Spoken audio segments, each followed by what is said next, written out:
from 93 days in the year 2013-14 to a mere 10 days this year, thereby making refunds faster.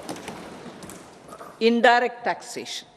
By unifying the highly fragmented indirect tax regime in India, the GST has reduced the compliance burden on trade and industry.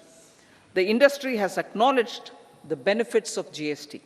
According to a recent survey conducted by a leading consulting firm, 94% of industry leaders view the transition to GST as largely positive. According to 80% of the respondents, it has led to supply chain optimization, as elimination of tax arbitrage and octroi has resulted in disbanding of checkposts at the state and city boundaries. At the same time, tax base of GST more than doubled, and the average monthly gross GST collection has almost doubled to 1.66 lakh crores this year. States too have benefited. States' SGST revenue, including compensation released to states in the post-GST period of 2017-18 to 2022-23, has achieved a buoyancy of 1.22. In contrast, the tax buoyancy of state revenues from subsumed taxes in the pre-GST four-year period of 2012-13 to 2015-16 was a mere 0.72.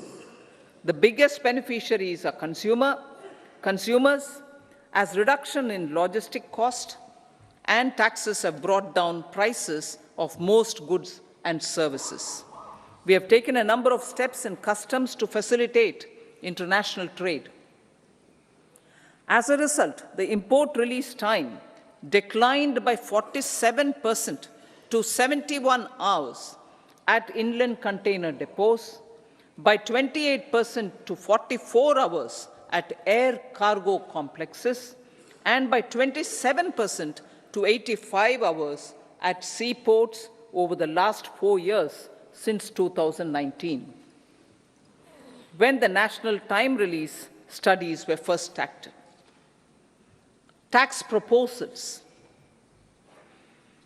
As for tax proposals, in keeping with the convention, I do not propose to make any changes relating to taxation and propose to retain the same tax rates for direct and indirect taxes, including import duties. However, certain tax benefits to startups and investments made by sovereign wealth or pension funds, as also tax exemption on certain income of some IFSC units, are expiring on 31/3/2024.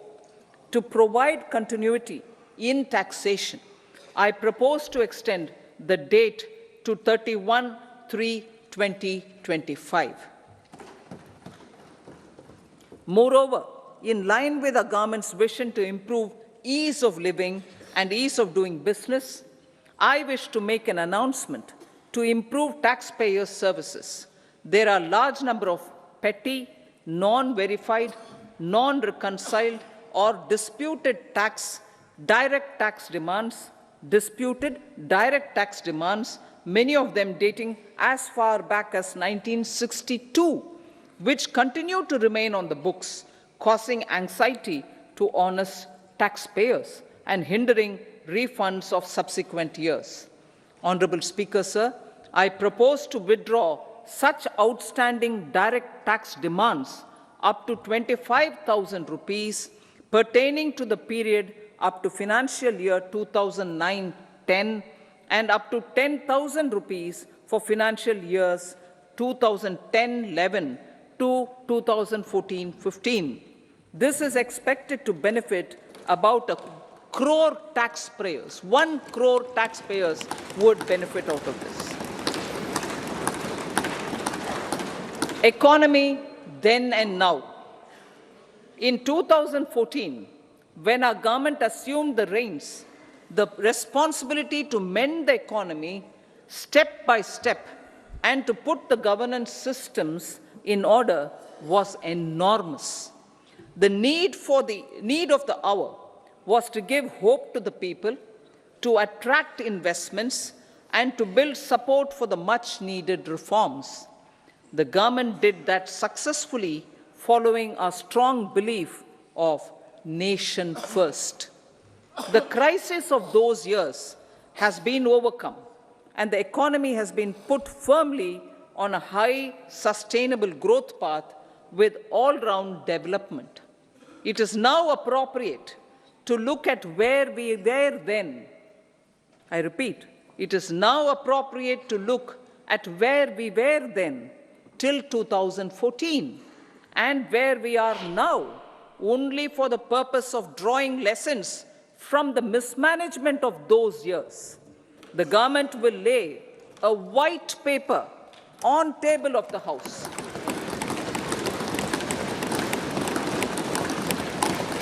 The exemplary track record of governance, development, and performance, effective delivery, and Jan Kalyan has given the government trust, confidence, and blessings of the people to realize whatever it takes, the goal of Vikasit Bharat, with good intentions, true dedication, and hard work in the coming years and decades. With this, Honorable Speaker, I commend the interim budget to this august House. Jai Hind.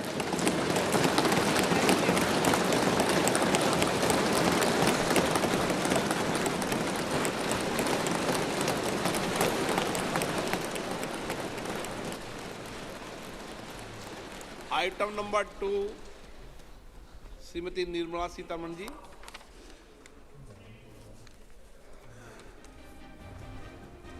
So, with your permission, I rise to lay on the table the following statements. Under Section 3(1) of the Fiscal Responsibility and Budget Management Act 2003, medium-term fiscal policy cum fiscal policy strategy statement and macroeconomic framework statement. Item number 3, Srimati Nirmala Sitaraman ji. Sir, with your permission, I rise to move for leave to introduce the Finance Bill 2024. प्रश्न ये है कि विधेयक को पुनर्स्थापित करने की अनुमति प्रदान की जाए।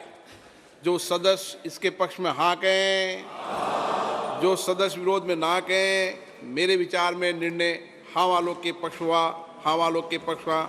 माननीय मंत्री जी विधेयक को पुनर्स्थापित करें। Sir, I introduce the bill. सभा की कार्रवाई शुक्रवार दिनांक 2 फरवरी 2024 को प्राप्त 11 बजे तक के लिए स्थगित की जाती है।